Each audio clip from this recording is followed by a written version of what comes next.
Welcome to Programming Knowledge. So in this video we are going to discuss about a inbuilt function in Flutter which is setState. Okay, so what setState does is it informs Flutter that the internal state of application has changed and probably we should rebuild the current interface, means the current screen that the user is seeing, which means that whenever we call the setState function, this build method is executed once again. Okay, so we will see what happens when we don't use setState and how setState comes to the rescue. Okay, so first of all I'll remove that list. I'll remove the entire body, we don't need it over here. Okay, and now I'll add a body, a simple text in the center.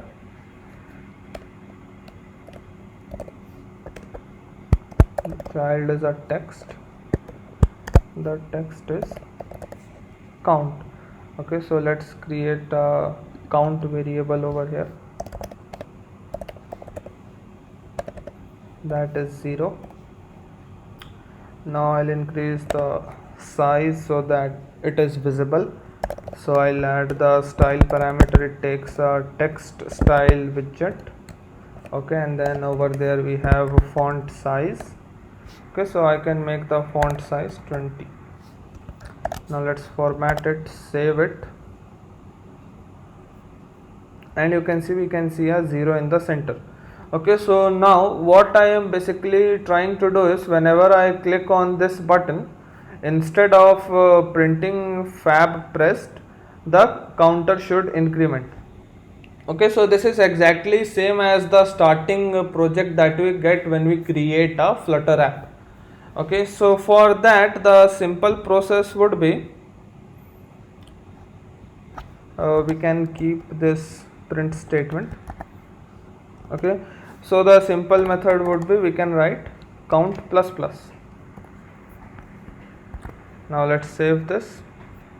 So now if I click on this button, the counter should increment. So let's see, and you can see the print statement is executing, but this count statement is not executing, and I can say that by seeing in the counter over here it is still 0.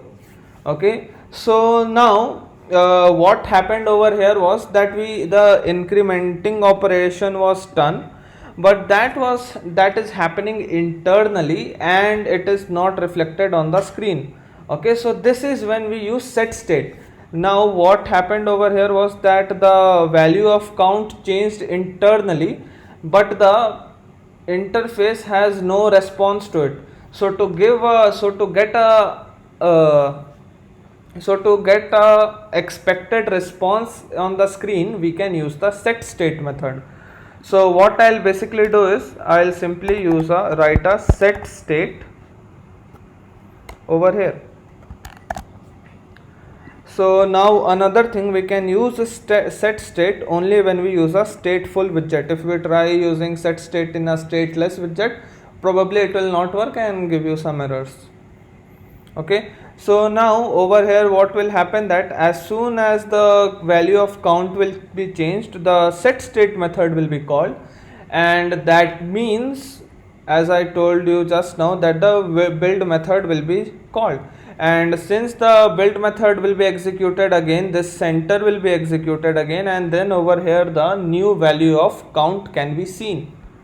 Okay, so now let's try running this.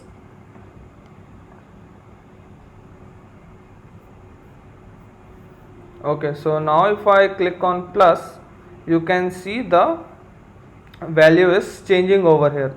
Okay, so that means we are getting the expected response. Okay, so this is the place when we use setState. Okay, now if you want, you can keep this function inside setState also. Okay, so it hardly changes anything, but the general convention is to keep it inside setState.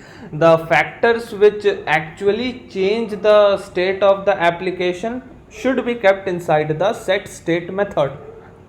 Okay, so now let's save this again. and then again it should work fine. Okay, so you can see this was about set state. It is a very important function and it will help you in a lot of places.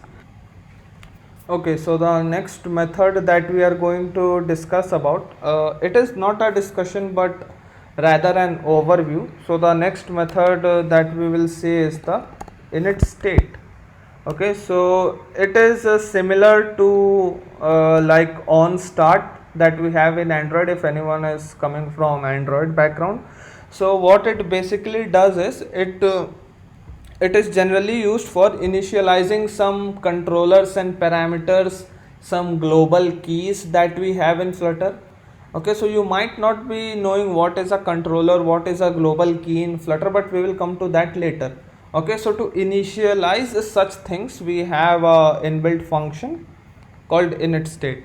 Okay, and then over here it always has a statement called super.initState. So now this super comes from the concept of oops, a concept of inheritance. So what basically is happening over here is that initState is already a method that is existing somewhere inside the Flutter code. Okay, and over here if we write super.initState, that means we are overriding that initState method in our initState method, and that is the same reason we have a override over here. Okay, so now in this initState, first of all we have reference to the actual initState which is inside the Flutter code. That function will be executed, and then after that all the initialization that we want to do.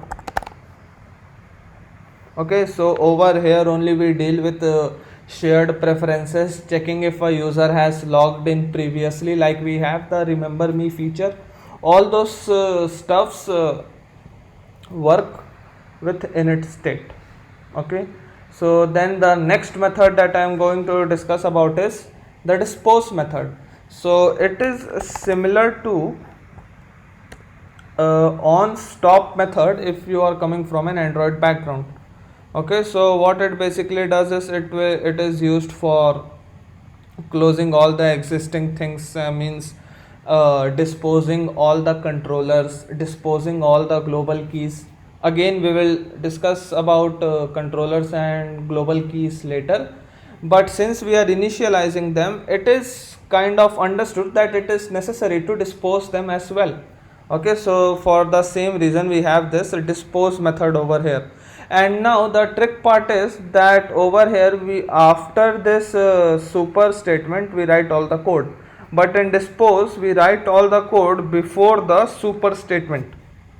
And the reason is that when this method is called, this page, this my home app, means like this class will stop completely.